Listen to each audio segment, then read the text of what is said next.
Hello dear students and welcome to my channel Indian maths. तो हम discuss कर रहे हैं क्लास 12 अप्लाइड मैथ्स को चैप्टर नंबर 1, ठीक है। और चैप्टर नंबर 1 की आज हम डिस्कस करेंगे एक्सरसाइज 1, जो कि बेस्ड है मॉड्यूलो अर्थमेटिक पे। तो सबसे पहले हम समझेंगे कि मॉड्यूलो अर्थमेटिक है क्या, ठीक है।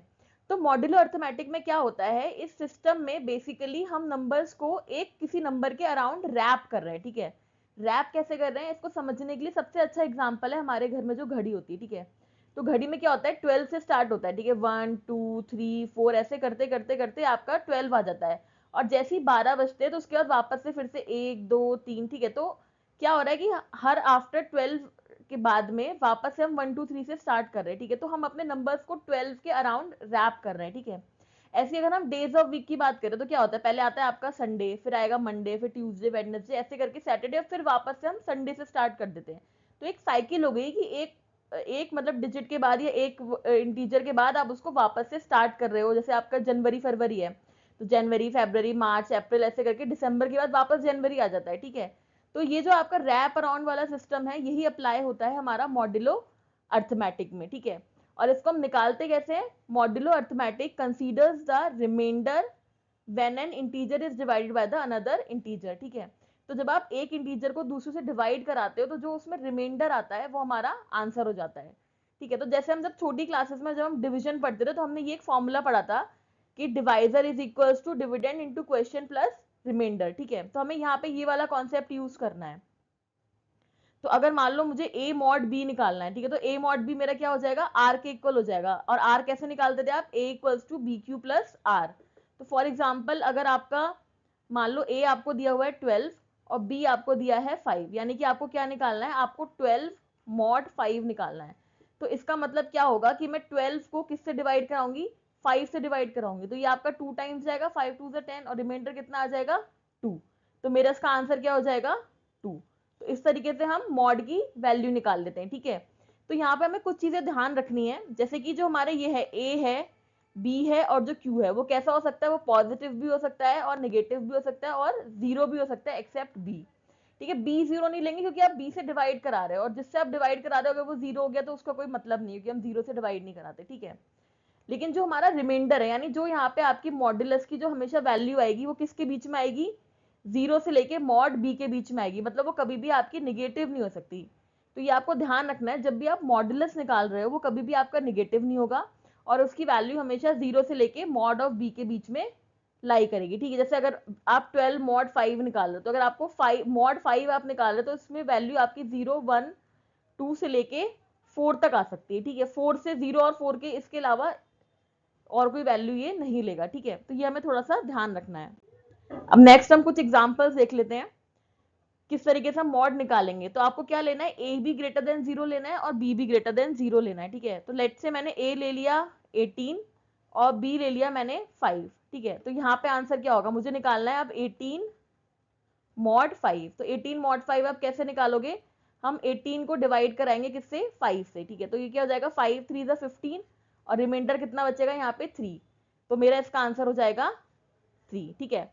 अब यहाँ पे वो क्या कह रहा है, ए ले लो आप लेस देन जीरो और बी ले लो आप ग्रेटर देन जीरो। तो लेस देन जीरो तो मैंने ए को कर दिया -18 और बी को रहने दिया 5, ठीक है।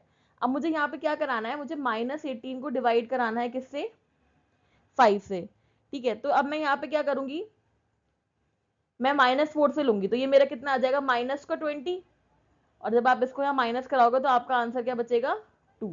तो मेरा -18 मॉड 5 का आंसर कितना आ जाएगा 2, ठीक है। तो नॉर्मल जैसे हम डिवाइड कराते हैं बस वैसा है, ठीक है। तो डिजिट सेम है, साइन बदलने से हमारा मॉड्यूलस की जो वैल्यू जो है वो चेंज हो गई, ठीक है। ऐसी नेक्स्ट जो आपसे कह रहा है कि a is greater than zero और b is less than zero, ठीक है। तो अब a को मैंने रखा है 18, अब b मेरा लेस देन जीरो है, तो b मैंने कर दिया है माइनस का 5।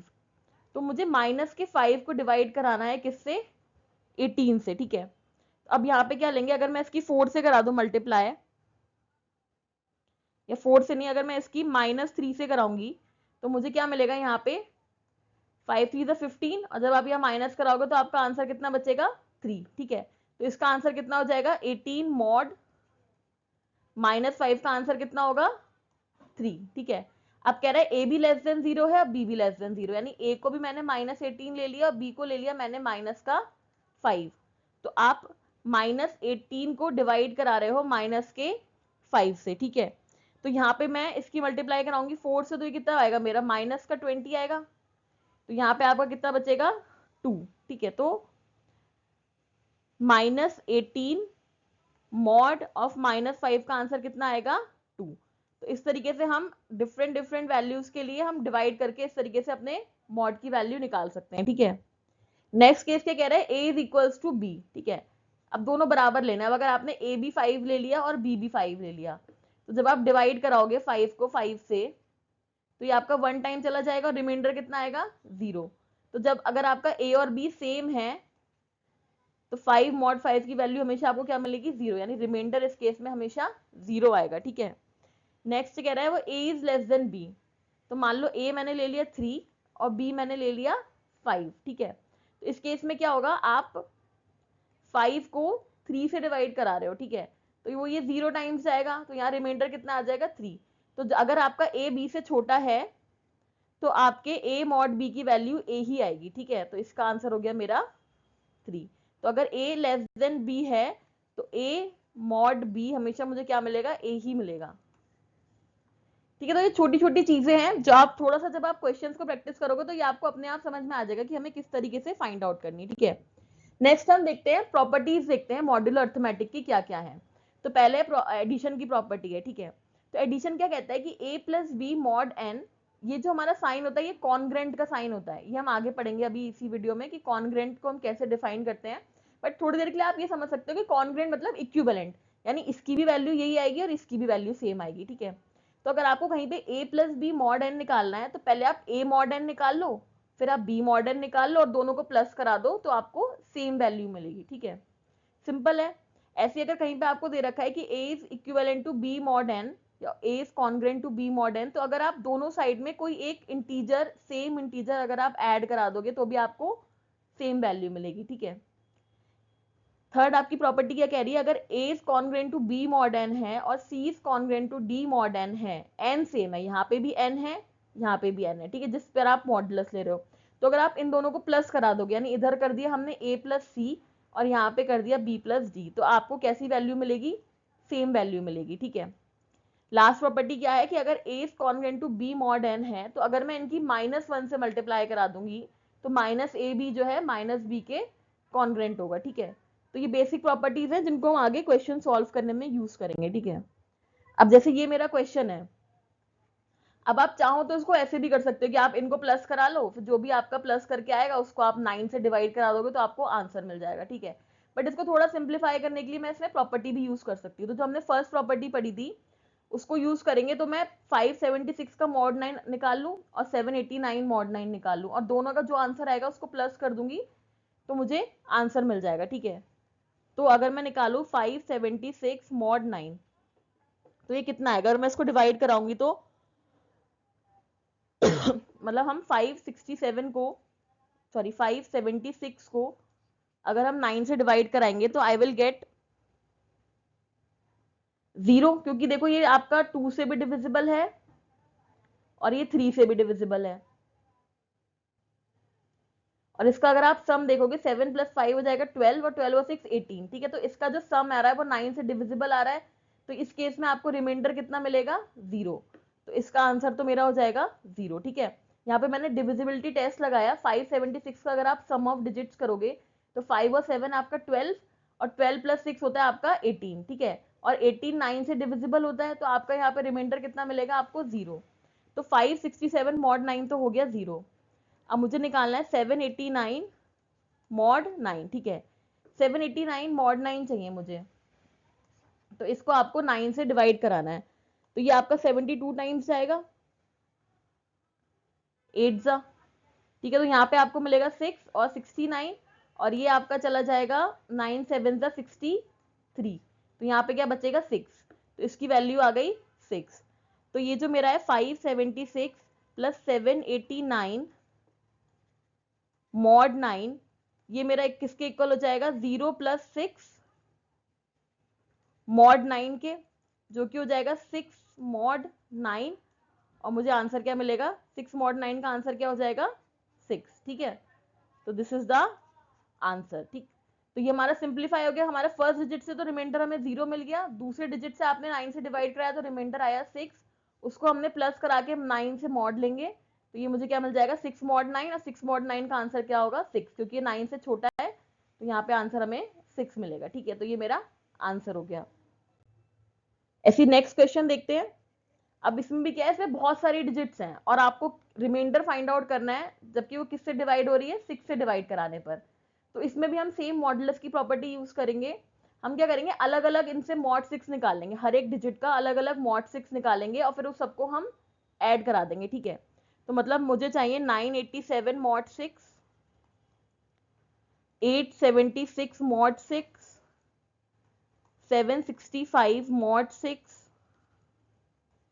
654 mod 6, 543 mod 6, 432 mod 6, 321 mod 6 और 210 mod 6। तो इन सब की वैल्यू निकाल लेंगे। तो इसमें सबसे पहले हमें देखना होगा कि 6 का डिविजिबिलिटी टेस्ट क्या होता है। तो 6 का डिविजिबिलिटी टेस्ट ये होता है कि अगर कोई भी नंबर 2 से भी डिवाइड हो रहा है और 3 से भी डिवाइड हो रहा है तो वो 6 से भी डिवाइड होगा। ठीक है, तो ऐसे केस में जो नंबर पूरे पूरे 6 से डिवाइड हो रहे होंगे तो वहां पर तो हमें मॉड की वैल्यू 0 मिल जाएगी। अब ये जो फर्स्ट नंबर है ये 2 से डिवाइड तो नहीं हो रहा है, तो इसको हमें इसमें रिमाइंडर आएगा, तो ये हमें चेक करना होगा। तो 987 को आप 6 से डिवाइड करोगे, 6 वन जा 6, यहाँ पे 3 आएगा, 38, 6 6 आपका 36, you will get 2, 27, 4 6 24, so you will get 3 is the remainder. तो यहाँ पे आपका आंसर हो गया 3। ठीक है, ऐसे आप 876 को कराओगे तो देखो ये 2 से तो डिविजिबल है क्योंकि इवन नंबर है।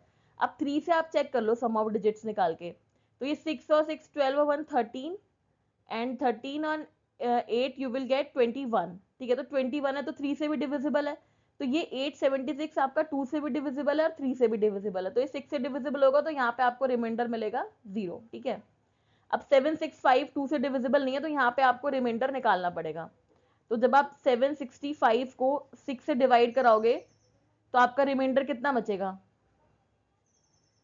6 वन जा 6, आपका 1 बचा 16, सॉरी 6 टू जा 12, सो यू विल गेट 4 45 और आपका 42 आएगा, तो रिमाइंडर हेयर विल बी 3। ठीक है, अगेन देखो ये नंबर आपका 2 से डिविजिबल है, अब 3 से हम चेक कर लेंगे, 6 एंड 5 11, एंड 11 एंड 4 15, तो 15 तो यानी 3 से डिविजिबल, तो यहाँ पे आपका मॉड जो जाएगा वो 0 हो जाएगा। ठीक है, अब 543 आपका 2 से डिविजिबल नहीं है, तो यहाँ पे आप इसको डिवाइड कराओगे, तो 543 को जब आप 6 से डिवाइड कराओगे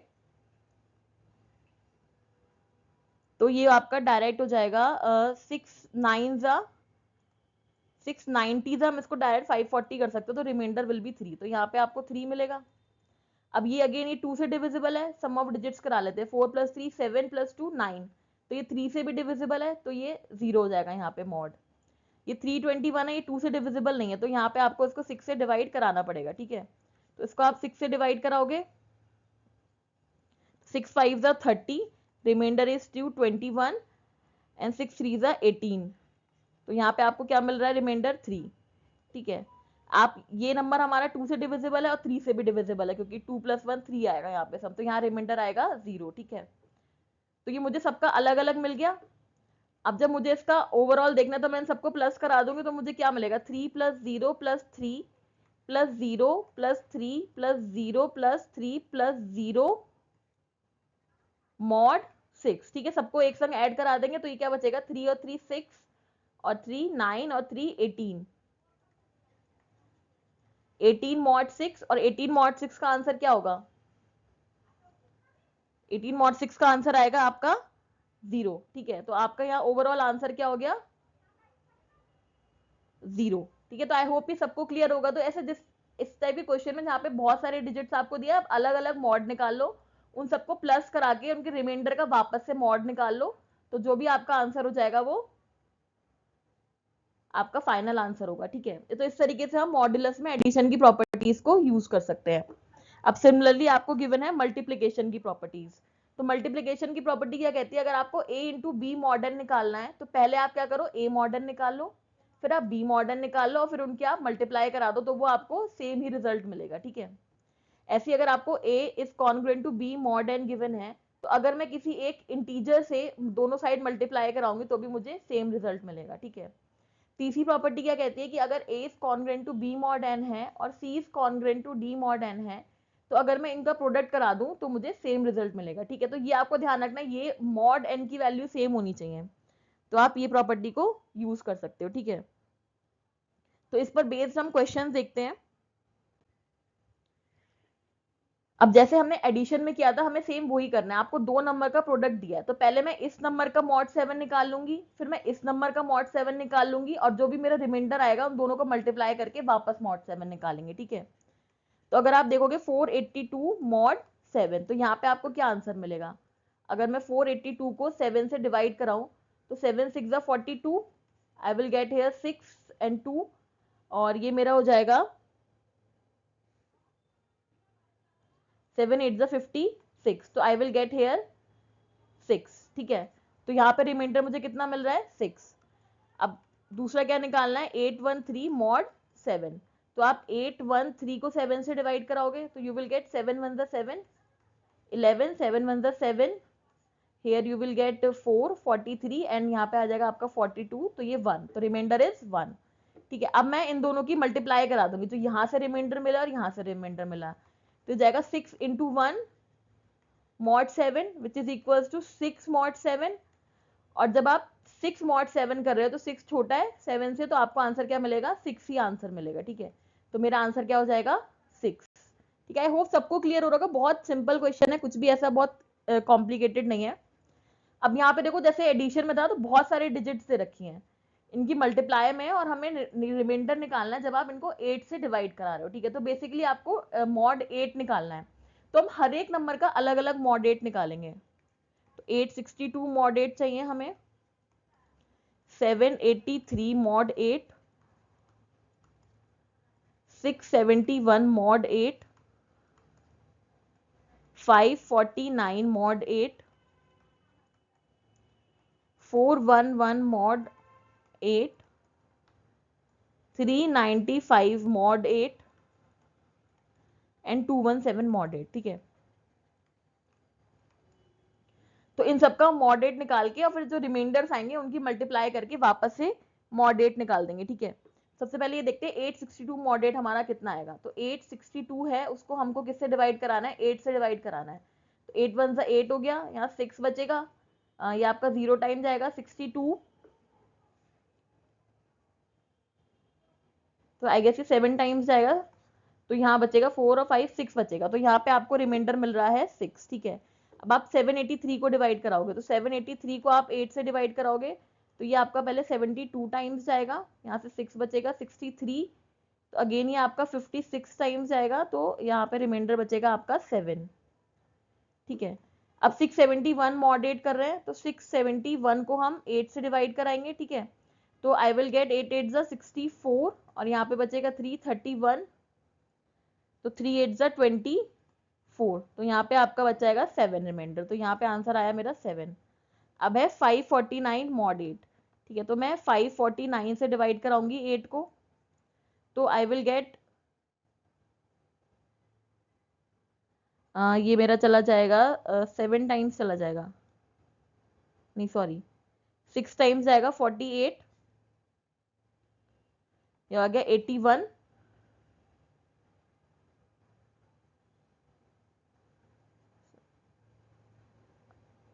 सॉरी ये मेरा 54 टाइम्स जाएगा, सो ये आपका 0, सो रिमाइंडर यहाँ पे आपको मिलेगा 1, ठीक है। फिर आपको क्या करना है? 411 मॉड 8 निकालना है, तो 411 को आप 8 से डिवाइड कराओगे,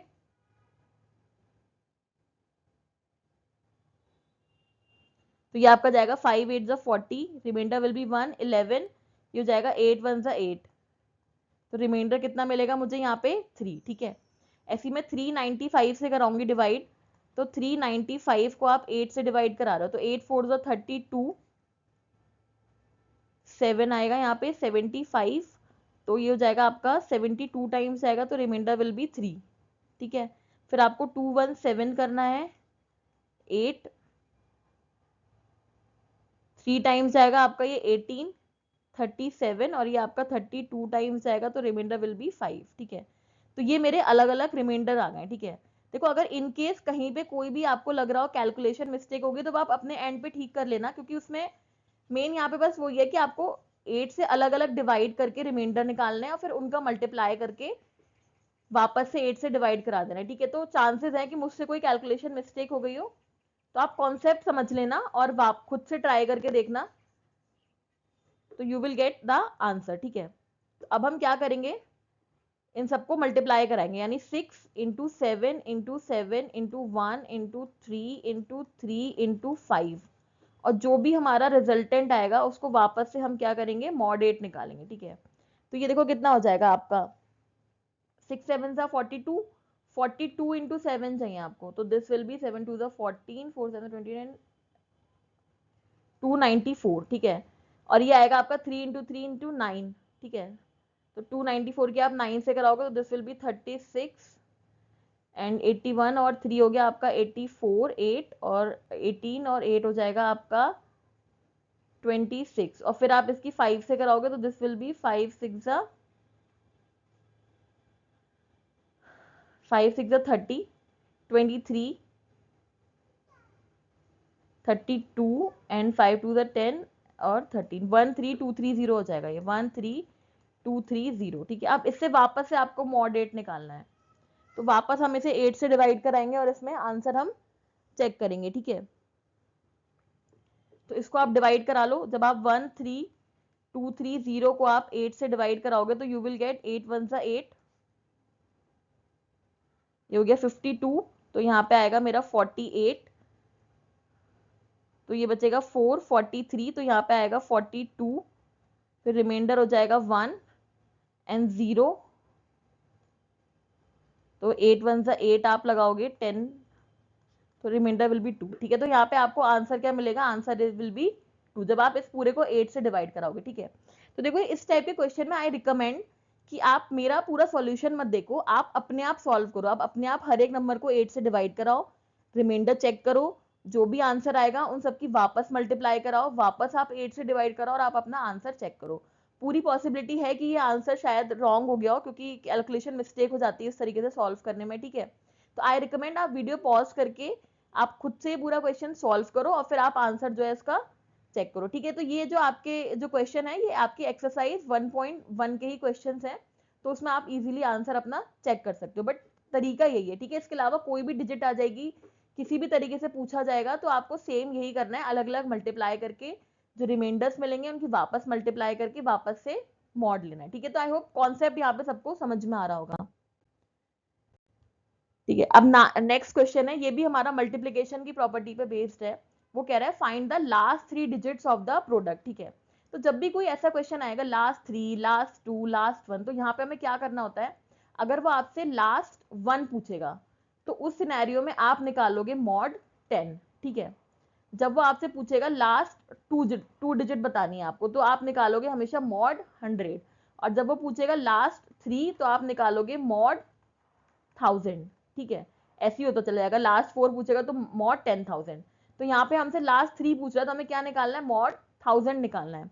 तो बेसिकली हमें 2 3 4 5 इंटू 4 5 6 7 इसका हमें क्या निकालना है, मॉड 1000 निकालना है, क्योंकि वो लास्ट 3 डिजिट पूछ रहा है, ठीक है। तो अगेन मैं मल्टीप्लीकेशन की प्रॉपर्टी लगाऊंगी, तो ये किसके इक्विवेलेंट हो जाएगा, 2 3 4 5 मॉड 1000 इंटू 4 5 6 7 मॉड 1000, ठीक है। तो जब आप 2 3 4 5 को 1000 से डिवाइड कराओगे तो आपको क्या मिलेगा, ऑब्वियसली 3 4 5 मिलेगा, ये हो जाएगा 3 4 5 मॉड 1000, और जब आप इसको डिवाइड कराओगे तो क्या मिलेगा, लास्ट 3 डिजिट मिलेंगे ना, 5 6 7 मॉड 1000, ठीक है। अब अगेन हम मल्टीप्लीकेशन प्रॉपर्टी लगाएंगे, तो ये क्या हो जाएगा, 345 इंटू 567 इंटू मॉड 1000, ठीक है। तो अब हमें क्या करना है, हमें इन दोनों की मल्टीप्लाई करानी है और उसको जो है हमें 1000 से उसका मॉड लेना है, ठीक है। तो अगर आप 345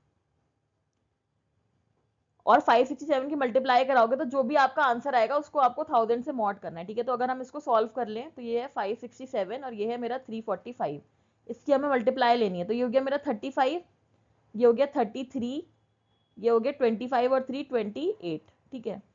ये हो गया 28, 24 और 2 26, 20 और 22, ठीक है, और डबल फिर यहाँ आप कराओगे तो ये जाएगा 21, 18 और 19, 20 और 17, ठीक है। तो आंसर विल बी 5,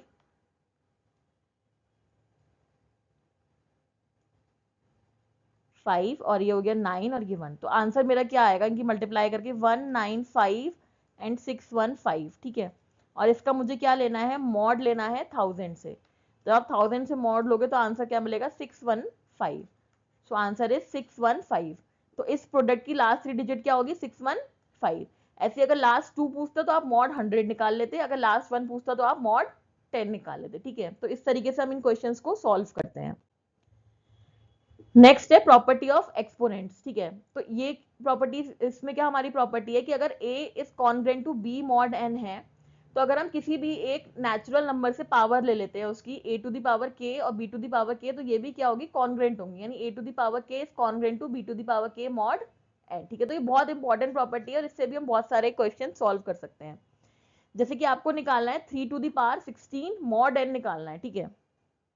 अब 3 टू द पावर 16 अगर आप सॉल्व करने बैठोगे और फिर मॉड 4 लोगे तो वो बहुत जो है लेंदी हो जाएगा। तो इसको हम कैसे सॉल्व कर सकते हैं,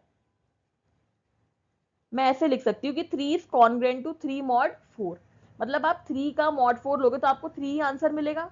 अगर a हमारा b से छोटा होता है तो a मॉड b हमें a मिलता है, ठीक है। तो 3 इज कॉन्ग्रेंट टू 3 मॉड 4, ठीक। अब मैं ये वाली प्रॉपर्टी लगाऊंगी, तो अगर मैं लेट से यहाँ पे स्क्वायर कर देती हूँ, यानी k की वैल्यू अगर मैं 2 ले लेती हूँ, तो मैंने इधर भी स्क्वायर कर दिया और इधर भी स्क्वायर कर दिया, और ये ऐसे ही रहेगा मॉड 4। तो यहाँ पे मेरा क्या हो जाएगा, ये हो जाएगा 9 मॉड 4, और आप 9 को अगर 4 से डिवाइड कराओगे तो आपको क्या मिलेगा, 1 मिलेगा आंसर। तो ये क्या बन गया, 1 मॉड 4। तो 3 to the power 2 is 1 mod 4। अब अगर मैं k की वैल्यू 8 ले लूँ इस केस में, ठीक है, अब मैं k को 8 कर लेती हूँ, तो मैंने इसकी मल्टीप्लाई यहाँ पे 8 से करा दी और इसकी पावर भी मैंने 8 ले ली, और ये हो गया मॉड 4। तो ये क्या हो जाएगा, 3 टू द पावर 16 बन जाएगा, और 1 टू द पावर 8 आपका 1 ही रहेगा। तो ये किसके कॉन्ग्रेंट, जब आप 1 मॉड 4 लोगे तो आंसर आपको 1 ही मिलेगा, ठीक है। तो मेरा जो 3 टू द पावर 16 मॉड 4 है, इसका आंसर कितना हो जाएगा, 1 मॉड 1, ठीक है। तो इस तरीके से हम एक्सपोनेंट्स की प्रॉपर्टी को यूज करके इस तरीके क्वेश्चन को सॉल्व कर सकते हैं, ठीक है। एक दो क्वेश्चन हम और देखेंगे इस प्रॉपर्टी पे बेस्ड। जैसे मुझे निकालना है 17 टू द पावर 17 की लास्ट डिजिट, ठीक है। तो मुझे लास्ट डिजिट निकालनी है, इसका मतलब मुझे बेसिकली क्या निकालना है, 17 की पावर 17 का मॉड 10, ठीक है। अब सेम जो मैंने पहले प्रीवियस क्वेश्चन किया था बिल्कुल वैसे ही करेंगे। अगर मैं देखूंगी तो ये 17 किसके कॉन्ग्रेंट हो जाएगा, अगर मैं 17 का मॉड 10 लूं तो मुझे 7 मिलेगी वैल्यू। अगर आप 17 को 10 से डिवाइड कराओगे तो वो 7 हो जाएगा, 7 मॉड 10 लिख सकते हैं उसको हम, ठीक है। अब मुझे क्या चाहिए, 17 की पावर 17 चाहिए, ठीक है। तो देखो पहले हम 17 का स्क्वायर कर लेते हैं, यानी k की वैल्यू मैं यहाँ 2 ले रही हूँ, तो इधर भी स्क्वायर कर लिया और इधर भी स्क्वायर कर लिया। तो 7 का मेरा स्क्वायर कितना होता है, 49। तो 49 मॉड 10 अगर आप निकालोगे तो क्या मिलेगा आपको, 9 मिलेगा। तो ये हो गया मेरा 9 मॉड 10, ठीक है। और ये हो गया 17 का स्क्वायर। अब मैं वापस दोनों साइड स्क्वायर करा रही हूँ, यानी वापस मैं यहाँ पे k इज इक्वल्स टू 2 ले रही हूँ, ठीक है। तो मैंने यहाँ पे भी पावर 2 कर दी और यहाँ पे भी पावर 2 कर दी। तो ये तो हो गया 17 टू द पावर 4, और ये क्या हो गया 81 मॉड 10, और 81 मॉड 10 कितना हो जाएगा, 1 मॉड 10 हो जाएगा, ठीक है। अब मुझे पावर बनानी है, यहाँ पे ऊपर मुझे 17 पावर बनानी है, 4 बन चुका है, ठीक है। अब मैं k की वैल्यू ले लेती हूँ 4, ठीक। तो 17 की पावर 4 पहले ही है, मैंने यहाँ पे पावर 4 ले लिया, ये हो जाएगा आपका 1 की पावर 4 मॉड 10, ठीक है। तो ये 4 इंटू 4 मल्टीप्लाई होगी पावर में, तो ये तो 16 बन गया, और ये कितना हो गया मेरा 1 मॉड 10। तो मेरे पास 17 की पावर 16 आ जाएगी, ठीक है। अब मैं फिर से मल्टीप्लीकेशन वाली प्रॉपर्टी यूज करूंगी, जहां पे था कि अगर a is congruent to b mod n है, तो अगर मैं k से मल्टीप्लाई करा दूं किसी भी एक इंटीजर से, तो मेरा ये सेम रहता है रिजल्ट, ठीक है। तो मैं ये वाली प्रॉपर्टी यूज कर रही हूँ। तो मैं यहाँ पे भी 17 से मल्टीप्लाई करा रही हूँ और यहाँ पे भी 17 से मल्टीप्लाई करा रही हूँ, ठीक है। दोनों जगह मैंने 17 से मल्टीप्लाई करा दी। तो मेरा लेफ्ट हैंड साइड हो जाएगा 17 टू द पावर 17, और राइट हैंड साइड हो जाएगा 17 मॉड 10, और जब आप 17 से मॉड 10 लोगे तो आपको आंसर कितना मिलेगा 7। ठीक है, तो मेरा 17 टू द पावर 17 का आंसर कितना हो जाएगा, इसकी लास्ट डिजिट कितनी आएगी 7, 7 इज द आंसर। ठीक है, तो आई होप ये कॉन्सेप्ट सबको क्लियर हो रहे होंगे कि किस तरीके से हमें प्रॉपर्टीज को यूज करके इस तरीके के क्वेश्चंस सॉल्व करने हैं। ठीक है, देखो ये भी सिमिलर लाइन पे क्वेश्चन है, 2 टू दी पावर 20 की मुझे क्या निकालनी है, लास्ट 2 डिजिट्स निकालनी है। तो लास्ट 2 डिजिट का यहाँ पे मतलब क्या हो गया कि अब मुझे क्या लेना है, मॉड 100 लेना है। ठीक है, तो देखो कैसे निकालेंगे, सबसे पहले तो आप सिंपल 2 से लेके चलो, तो 2 इज कॉन्ग्रेंट टू 2 मॉड 100। जब आप 100 के संग मॉड ले रहे हो, 200 से छोटा है तो आंसर आपको 2 ही मिलेगा। ठीक है, अब अगर मैं यहाँ पे पावर ले लूँ 5, मैंने दोनों साइड 5 ले ली, 2 टू दी पावर 5, और यहाँ पे भी मैंने पावर 5 ले ली, तो ये भी मुझे सेम मिलेगा 32 मॉड 100, क्योंकि 32 भी मेरा अभी 2 से छोटा है। ठीक है, अब अगर मैं या लेट से हम पावर थोड़ी सी बड़ी लेते हैं, ठीक है, क्योंकि 5 पावर मेरी छोटी ही रहेगी। अगर मैं इसको कर दूं 2 टू दी पावर डायरेक्ट 10, तो यहाँ पे भी 2 टू दी पावर 10 हो जाएगी। ठीक है, अब 2 टू दी पावर 10 कितना होता है, 2 टू दी पावर 10 होता है हमारा 1024। देखो 1024 निकालना बहुत मुश्किल नहीं है, 2 टू दी पावर 5 था आपका 32, तो अगर आप 32 इंटू 32 करा दोगे तो आपको इजीली मिल जाएगा। ठीक है, 2 टू दी पावर 10 सॉल्व करना कोई बहुत मुश्किल नहीं है, 1024 आराम से आ जाएगा। अब जब आप इसका मॉड 100 लोगे तो यू विल गेट 24, ये क्या हो जाएगा 24 मॉड 100। ठीक है, अब मुझे क्या चाहिए, 2 की पावर 20 चाहिए, तो अगर मैं दोनों साइड पावर 2 ले लूं, तो ये तो हो गया मेरा 2 टू दी पावर 20, इधर क्या मिल रहा है 24 का स्क्वायर, तो ये आपको थोड़ा सॉल्व करना पड़ेगा कि 24 का आप स्क्वायर निकालोगे, ये हो जाएगा 16, ये हो गया 96, ये 8 और ये 4, तो ये हो गया आपका 576। तो यहाँ मुझे क्या मिलेगा 576 मॉड 100, और 576 मॉड 100 कितना हो जाएगा 76, तो 2 टू दी पावर 20 की लास्ट 2 डिजिट क्या हो जाएंगी मेरी 76 हो जाएंगी। ठीक है, तो आई होप ये कॉन्सेप्ट सबको समझ में आ रहे होंगे, इसमें बस बेसिक आपको थोड़ा प्रॉपर्टीज किस तरीके से यूज करनी है वो ध्यान रखना है, बाकी बहुत सिंपल क्वेश्चंस हैं। जैसे ये भी एक बहुत इंटरेस्टिंग क्वेश्चन है, जैसे वो कह रहा है इट इज 7 PM करेंटली। ठीक है, तो अभी 7 PM हो रहा है, यानी शाम के 7 बज रहे हैं, तो वो क्या कह रहा है, व्हाट टाइम इन AM और PM will be in next 1500 hours. ठीक है, तो 1500 घंटे बाद क्या टाइम होगा। तो अब देखो आपको टाइम का कॉन्सेप्ट समझना होगा, टाइम में क्या होता है 24 घंटे का दिन होता है। जैसे अगर अभी शाम के 7 बज रहे हैं तो 24 घंटे बाद वापस शाम के 7 बज जाएंगे, फिर दूसरे 24 घंटे बाद वापस शाम के 7 बज जाएंगे। ठीक है, तो ऐसे ऐसे जितने भी, तो इस 1500 आवर्स में जितने भी 24 के मल्टीपल्स होंगे वो तो पूरे पूरे दिन निकल जाएंगे। ठीक है, उसके बाद जो रिमाइंडर बचेगा तो उसके हिसाब से हम डिसाइड करेंगे कि टाइम क्या हो जाएगा, है ना। जैसे कि फॉर एग्जाम्पल अगर मैं कह दूं कि अभी सुबह के 5 बजे हैं, अभी 5 AM हो रहा है, ठीक है, और कोई अगर आपसे पूछे कि 50 आवर्स बाद आप बताओ कितना कितना टाइम होगा, ठीक है, तो 50 आवर्स में क्या होगा, 2 दिन हो गए, एक दिन 24 घंटे का होता है, 2 दिन होते हैं आपके 48 आवर्स के। ठीक है, तो 48 आवर्स के तो पूरे पूरे आपके 2 दिन हो गए, उसके अलावा कितना टाइम बचेगा, 2 घंटे और बच जाएंगे। ठीक है, तो 48 आवर्स में तो 2 बार तो 5 AM हो जाएंगे, जैसे मान लो अगर आज 4 मई है तो 50 घंटे बाद क्या होगा 5 मई, 6 मई के सुबह 5 बज जाएंगे, उसके बाद 2 घंटे आप और ऐड कर लो, तो 6 मई के 7 AM हो रहा होगा टाइम 50 घंटे बाद। ठीक है, तो यही कॉन्सेप्ट हमें यहाँ पे यूज करना है, तो यहाँ पे हमने क्या करा था 50 आवर्स को 24 से डिवाइड कराया तो हमें रिमाइंडर मिल गया, तो वही सेम चीज हम यहाँ करेंगे, हम 1500 का मॉड लेंगे 24 से।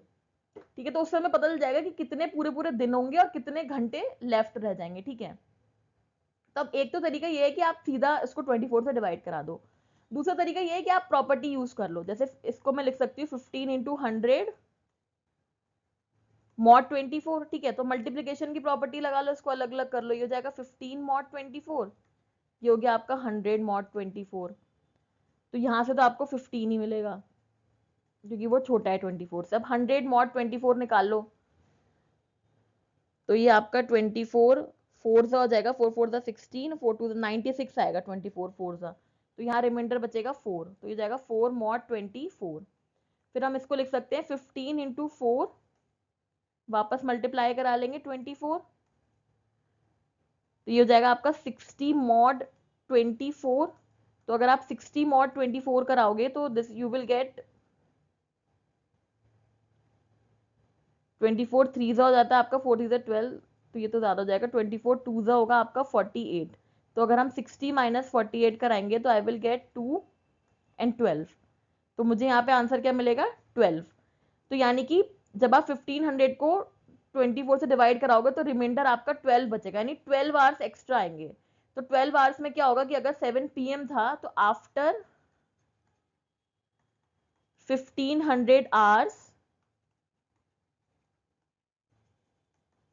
Time will be 7 AM।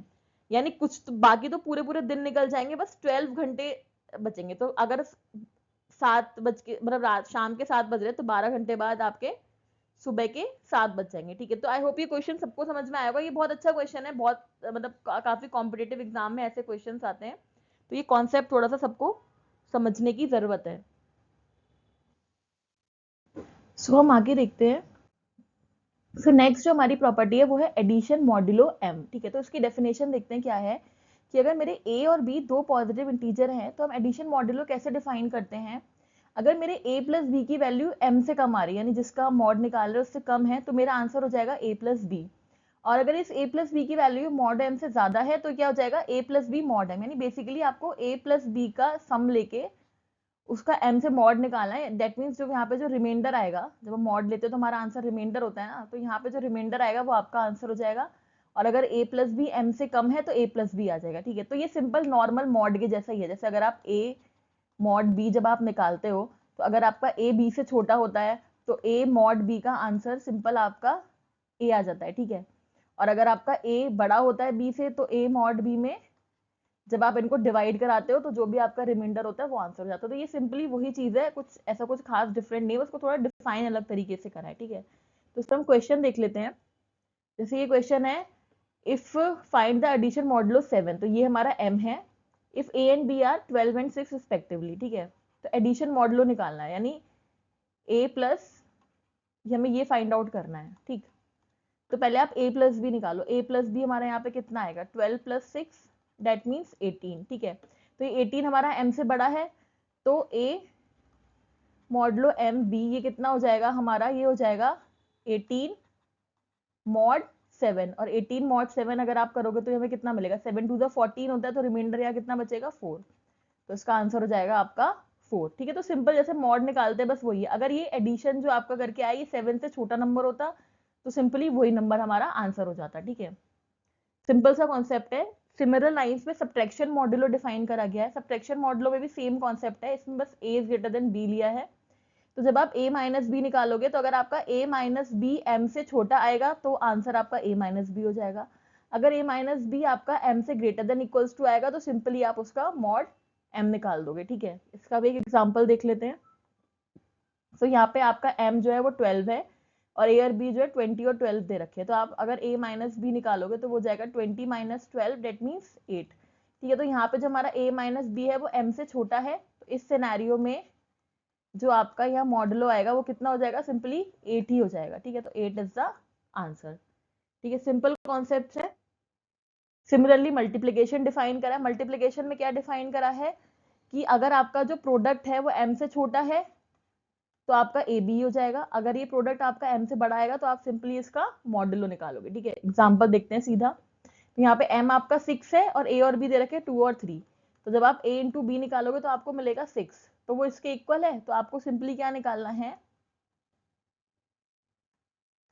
Modulo निकालने के लिए हो जाएगा 6 मॉड 6। और जब आप 6 का 6 से मॉड निकालोगे तो यहाँ रिमाइंडर कितना बचेगा 0। सो 0 इज द आंसर। अब नेक्स्ट है जो मेन कॉन्सेप्ट है जो पीछे भी आया था वो है कॉन्ग्रेंस मॉडुलो एम। ठीक है, तो अभी तक हम क्या पढ़ रहे थे, अभी हम पढ़ रहे थे मॉडुलो अर्थमेटिक।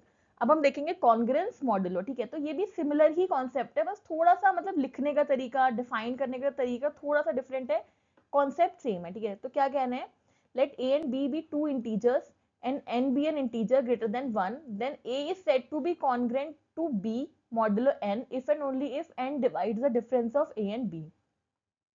मतलब वो क्या कहना चाह रहे हैं कि ए को हम बी मॉडुलो एन के कॉन्ग्रुएंट कब बोलेंगे, जब a माइनस बी जो है, यानी a और b का जो डिफरेंस है, यानी जो a माइनस बी है उसको क्या कर रहा है, n उसको डिवाइड कर देता है, यानी ये n से डिविजिबल है। तो अगर n जो है वो a माइनस बी को डिवाइड कर देगा तो ये क्या कहलाएंगे, a is congruent to b mod n। ठीक है, फॉर एग्जाम्पल अगर मैंने ले लिया a में ले लेती हूँ 5 और b मैंने ले लिया है 15, ठीक है, और लेट से n मैंने ले लिया है 2। ठीक है, तो अब अगर आप यहाँ पे डिफरेंस देखोगे, ठीक है, a माइनस बी अगर आपने देखा तो वो क्या हो जाएगा, 5 माइनस 15, दैट मीन्स कितना, माइनस का 10।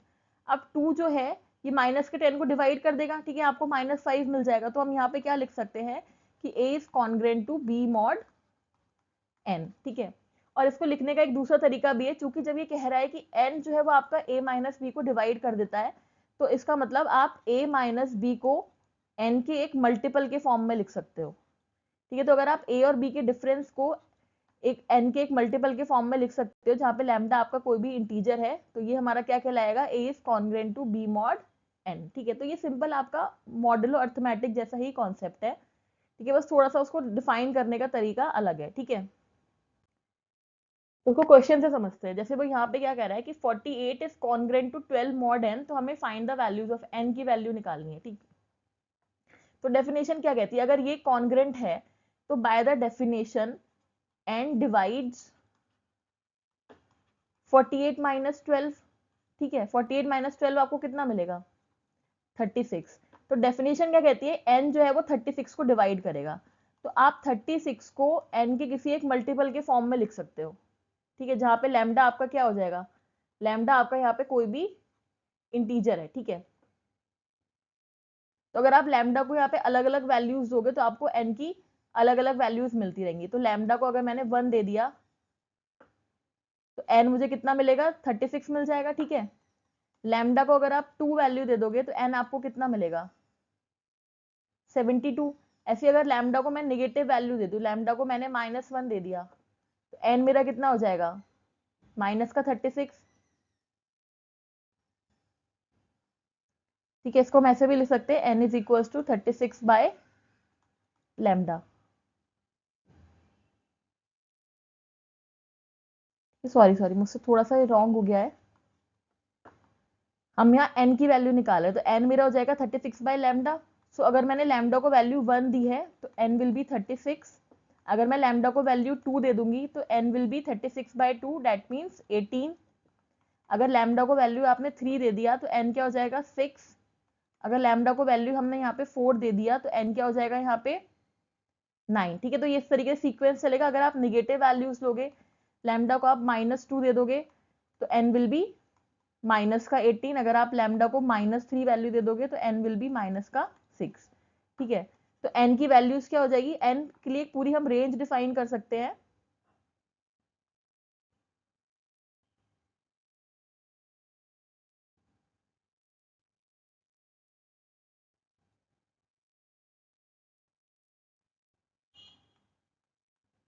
एटीन, 36। ठीक है, तो इस तरीके से हम एक ये पूरा रेंज डिफाइन कर सकते हैं। तो ये हमारी हो गई n की वैल्यूज। तो n इनमें से कोई भी वैल्यू ले सकता है। ठीक है, तो सिंपली आपको यहाँ पे क्या करना था, यहाँ पे बस आपको डेफिनेशन अप्लाई करनी थी। ठीक है, ऐसे नेक्स्ट क्वेश्चन देखते हैं।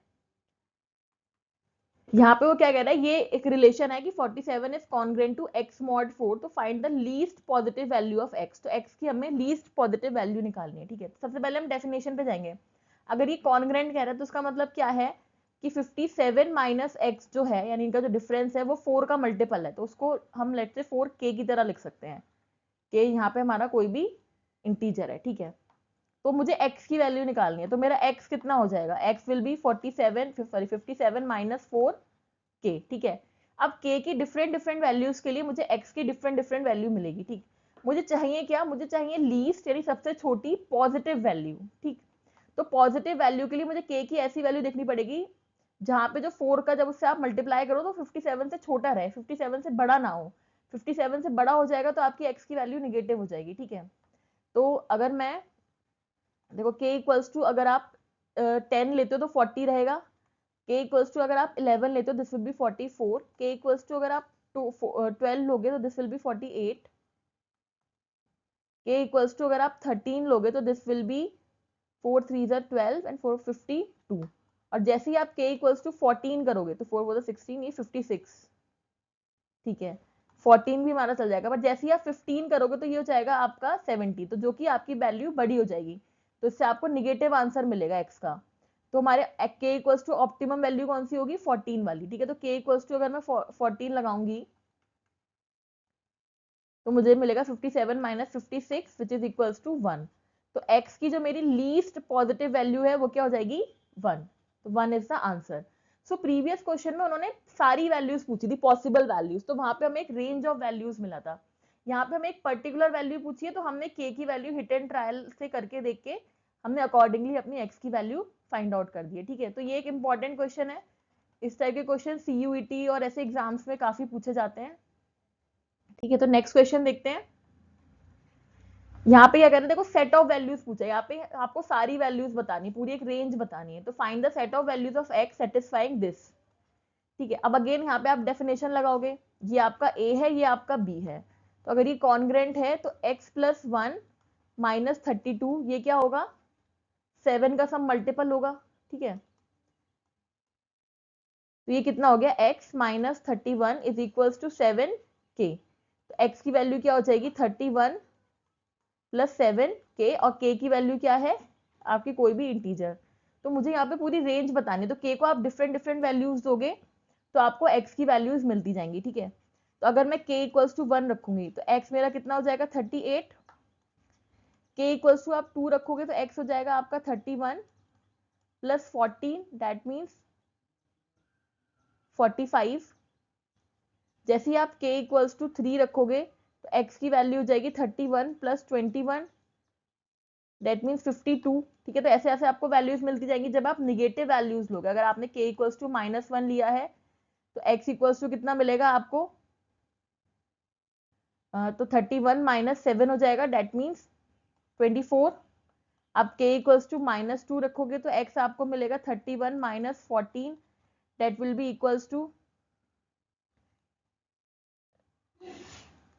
17। k इक्वल्स टू आप -3 रखोगे तो this will be equals to x equals to 31 minus 21 which is equals to 10, ठीक है। तो इस तरीके से आपको पूरा एक रेंज मिल जाएगी। तो लगभग वैल्यूज क्या आएंगी,